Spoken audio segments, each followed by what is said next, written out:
আজ 5 দিন ধরে আমার খাওয়া দাওয়া কিচ্ছু নাই ভাই, আমার এই মেয়ের কারণে। আমার ওয়াইফে ছোট থাকতে ফালাই হয়ে গেছে আমার মেয়েকে। 13 বছরের ফারজানা নিখোঁজ, দাদির বুক ফাটা কান্না, বাবার ন্যায় বিচারের আকুতি।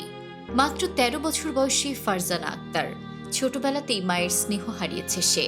মা তাকে ছেড়ে চলে যাওয়ার পর থেকে দাদির কাছেই বড় হচ্ছে ফারজানা। দাদির হাতের ভাত, দাদির চোখের শাসন আর বাবার ভালোবাসাই ছিল তার পুরো পৃথিবী। তাদের বসবাস তেজগাঁওয়ের লিচু বাগান, পাগলার পোল পূর্ব নাখালপাড়া এলাকায়। কিন্তু সেই ছোট্ট পৃথিবীটি ভেঙে পড়ে 1 ফেব্রুয়ারি 2026 তারিখে।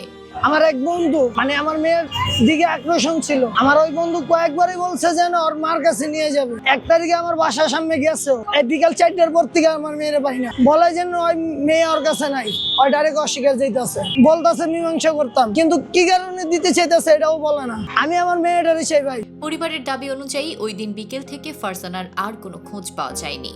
সন্ধ্যা গড়িয়ে রাত হলেও সে বাড়ি ফেরেনি। দাদি প্রথমে ভেবেছিলেন হয়তো আশেপাশেই কোথাও আছে, কিন্তু সময় যত গড়ায় ততই বাড়তে থাকে উৎকণ্ঠা।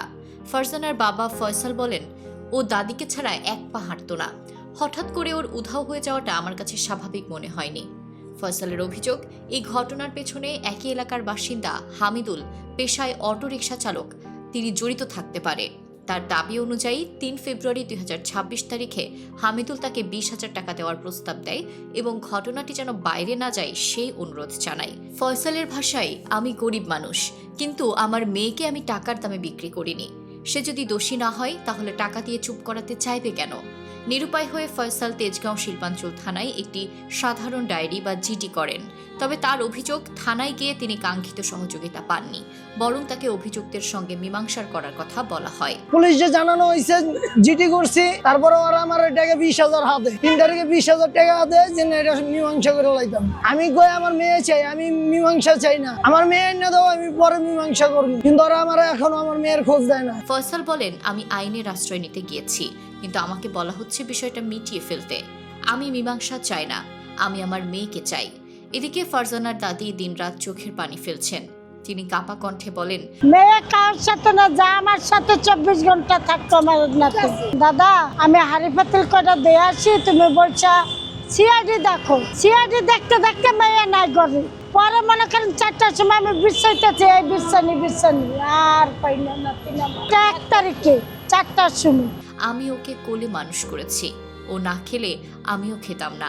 এখন ও কোথায় আছে, বেঁচে আছে কিনা, এই চিন্তায় আমার বুক ফেটে যায়। ফারজানার ঘরটি এখন নীরব। যেখানে আগে স্কুলের বই আর শিশুর হাসি ছিল, সেখানে এখন শুধুই শূন্যতা। প্রতিবেশীরাও বলছেন, এমন ঘটনায় দ্রুত তদন্ত না হলে ভবিষ্যতে আরও ভয়ঙ্কর পরিস্থিতি তৈরি হতে পারে। এই ঘটনায় এখনো পর্যন্ত ফারজানা আক্তারের কোনো সন্ধান মেলেনি। পরিবার প্রশাসনের প্রতি আহ্বান জানিয়েছে, এই ঘটনাকে অবহেলা না করে দ্রুত অনুসন্ধান চালানো হোক এবং শিশুটিকে নিরাপদে উদ্ধারের ব্যবস্থা নেওয়া হোক।